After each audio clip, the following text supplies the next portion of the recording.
உச்சநீதிமன்ற உத்தரவின் பேரில் அமைக்கப்பட்ட காவிரி தொழில்நுட்ப குழுவினர் இன்று காலை 11 மணி அளவில் மேட்டூர் அணையில் ஆய்வு மேற்கொள்ள உள்ளனர்.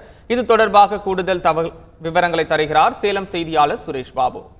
ஜிஎஸ் ஜா தலைமையில் அமைக்கப்பட்ட இந்த குழுவில் 12 பேர் இடம்பெற்றுள்ளனர். இந்த குழுவினர் கடந்த 2 நாட்களாக பெங்களூரு மற்றும் கர்நாடக பகுதிகளில் உள்ள காவிரி படுகை மற்றும் அங்குள்ள அணைகளை ஆய்வு செய்தது. அதனைத் தொடர்ந்து தமிழகத்தின் ஜீவாதாரமாக விளங்கும் மேட்டூர் அணையில் இன்று காலை 11 மணியளவில் இந்த குழுவினர் ஆய்வு மேற்கொள்ள உள்ளனர்.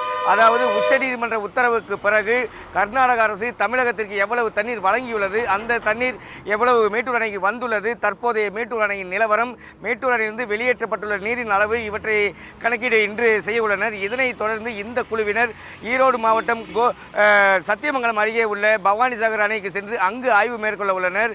அதனைத் தொடர்ந்து திருச்சி, தஞ்சை, திருவாரூர், நாகப்பட்டினம் உள்ளிட்ட 11 டெல்டா மாவட்டங்களில் உள்ள காவிரி படுகைகளில் ஆய்வு செய்கின்றனர்.